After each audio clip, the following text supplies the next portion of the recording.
Pokemon with the juiciest mommy milkers. Oh. Is Bendy breedable? Will horses impregnate Atreus in the sequel? Did Kratos breed his aunt? Is Bastion breedable? Is Black Adam circumcised? What the hell is this channel? Does Chainsaw Man have a herpes devil? Is Kiriko's fox spirit breedable? Is Mario breedable? Did David Martinez get genital implants? Do dragons poop midair? Would Pickle Rick make a decent coochie stick? Could an Who is he? Help you? Does Andrew Tate poop in Bugatti? Would Spider-Man sell food? It just keeps going. Can you give She-Hulk Gok 3? Can you cook food up your...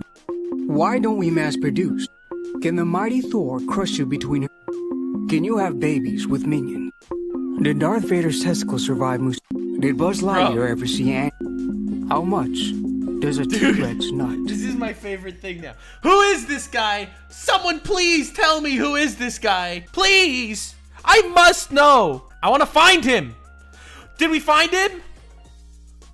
Is Bastion breedable? We found him! Bro, what an absolute legend. Chris Nostalgic. You beautiful man. This is wild. Look at this channel. Top 3 mommy milkers. Is Bendy breedable? Will a horse impregnate Atreus? Did Kratos breed his aunt? Is Black Adam circumcised? Bro, look at this channel. Okay, hold on. I want to know. Like, what does he say? Like, where does he get his information? Let's do his most popular video. Chunky boys have snack. Okay. We're not doing his most popular video. I take it all back. Top 3 mommy milkers Pokemon. Top 3 Pokemon with the juiciest mommy milkers. Let's say hypothetically you were lost in the Paldea region and are in need of nutrition. It'd be important to know which Pokemon has the most ideal mammary glands. Number 1, Sprigatito. Sprigatito is lovable and attention-seeking, meaning if it needs to expose its nipples for milking to be noticed, it most likely will. Oh my god. Sprigatito can also rub its paws together to create a soothing aroma that can be therapeutic to anyone drinking milk around it. Number 2, Wigglytuff. Okay. Wigglytuff is said to have really... I wanted to see boobs. What is this? All right, let's see. I wanted to see the Black Adam circumcised one. That's my favorite. Is Black Adam circumcised? Let's say hypothetically your new ruler is a superpowered anti-hero that's looking breedable. It'd be important to know whether or not he's circumcised. Why? In the film, Black Adam is heavily influenced by Egyptian culture. Wait, hold. Why though? Why? He just goes like, it's important to know if he was. But why is it important to know? Egypt in his debut in Marvel Family, issue number 1. His powers even come from 6 different Egyptian gods, whether that be the speed of Horus or the strength of Ammon. Now that it's established that Black Adam is clearly influenced by Egyptian culture, it would also be likely that they share the same practices on circumcision. Oh. The first records of circumcision come from ancient Egypt, where mummies have undergone the procedure as early as 4000 BC. This confirms that circumcision was around the time when Black Adam takes place. Although the practice may have been rising in popularity, Black Adam was still a slave that lived in poor living conditions. With these poor living conditions, it also makes sense that their ruler wouldn't waste resources to get them circumcised. So no, Black Adam is unfortunately not circumcised. Unfortunately? Why does this dude doesn't even know what circumcised means? He's unfortunately not circumcised. It's like, damn, bro. This is amazing. He's my favorite channel now. Should we go on a total tangent, just watch this guy forever? The answer is yes. Is Mario breedable? Let's say hypothetically it's the same music in every video. If you can inspect your pipes, it'd be important to know whether or not you should bring the Peach cosplay and let him clap. In the games, Mario tends to eat mushrooms to achieve his super form. This makes him proportionally bigger, which would include bigger booty cheeks. These giant cheeks would make procreation more pleasurable, as there would be more cushioning. He has also used a machine in the past known as a flood, which could be used for enemas. In a real-world scenario, this flood would use plain water in a harsh manner to achieve a dangerous enema. But that could be remedied with invincibility via Superstar. This tool Mario uses creates accessibility to those who enjoy butt breeding. So as Let's go! Mario is breedable due to his bigger cheeks and his super form, and his ability to give enemas. But the true question is, has Mario ever used Cappy for romantic reasons? What is wrong with this guy? Dude, the Loki will give birth to a horse? Bro, he has Loki will give birth to a horse? That's wild. I would love to see that. Dude, this is the power scaling content we needed! Person handle Thor. In the Infinity Saga, Thor is seen to rotate the rings of Nidavellir, which according to the VFX supervisor Greg Steele, is the size of a small moon. A regular-sized moon has the mass of 73.5 million metric tons, and even if the rings were a fourth of this mass, it's still beyond the average 25 kilograms a person could lift in terms of upper body strength. So it's safe to say at his best, Thor is 1 million times stronger than the average person. This strength could possibly scale to other parts of the body since his guardians have strong durability.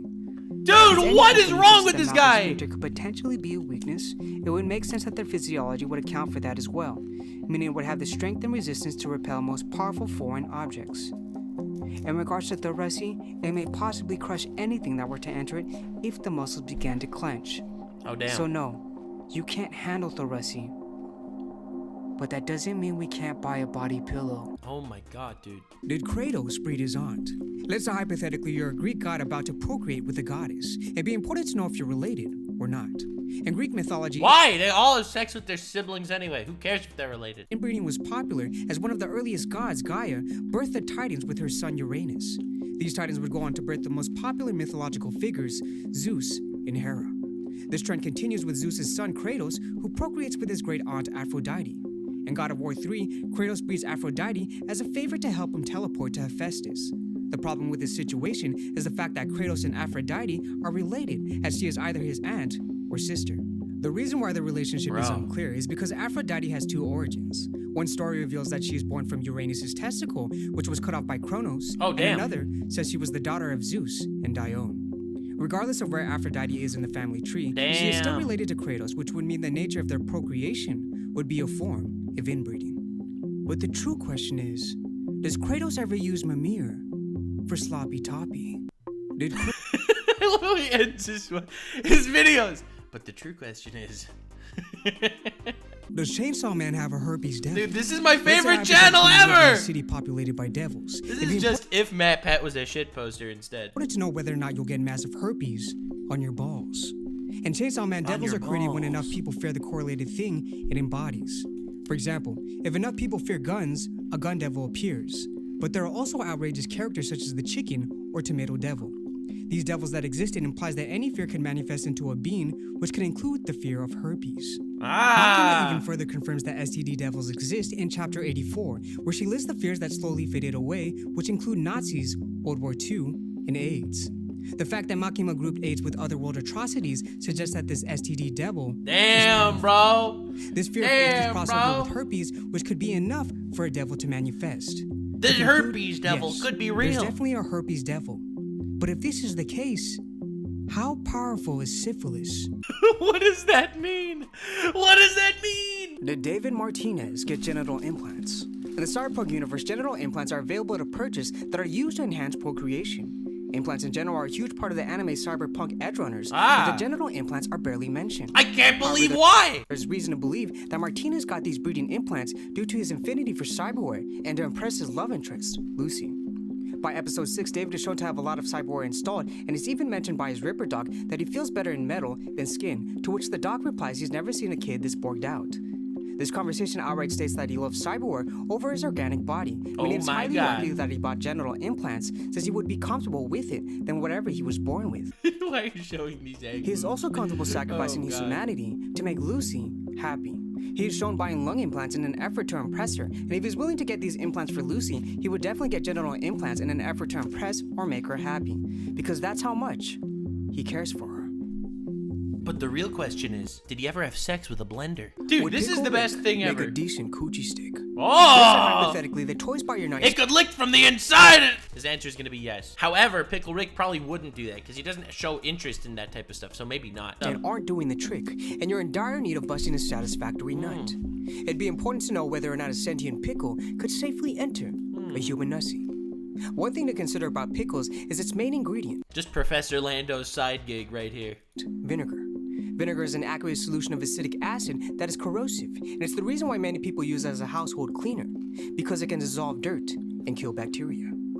If a human nussy were to be continuously exposed to vinegar, human bacteria such as lactobacillus will be killed, leaving the body... This man actually researched it. Like, he actually researched this question. Exposed to pathogens.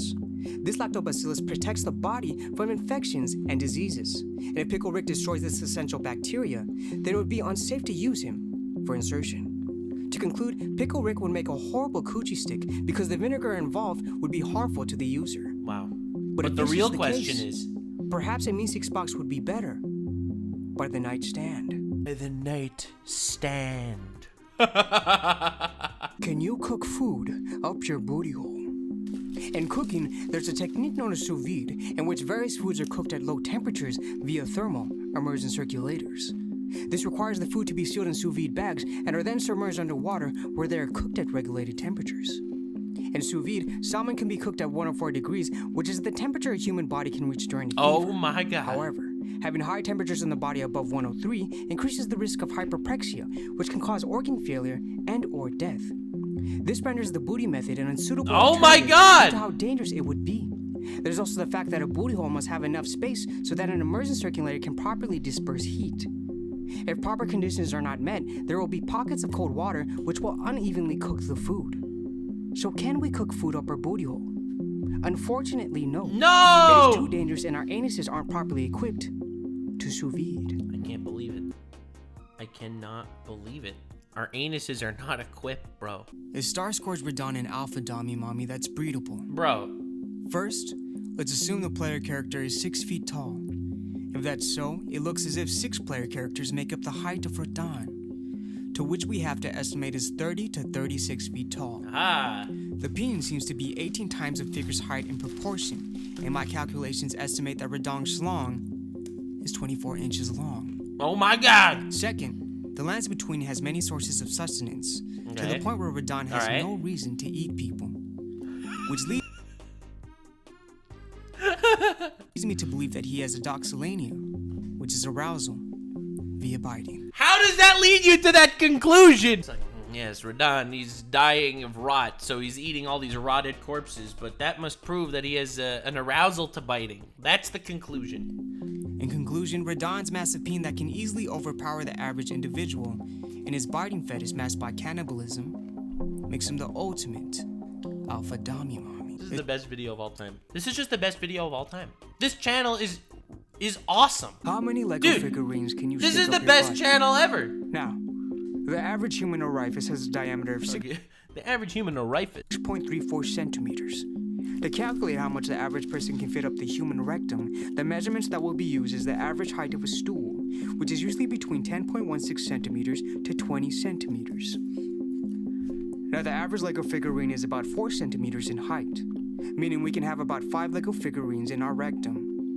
If we stack them back to back, we can do at most 6 Lego figurines due to its short length and the malleability of an ass.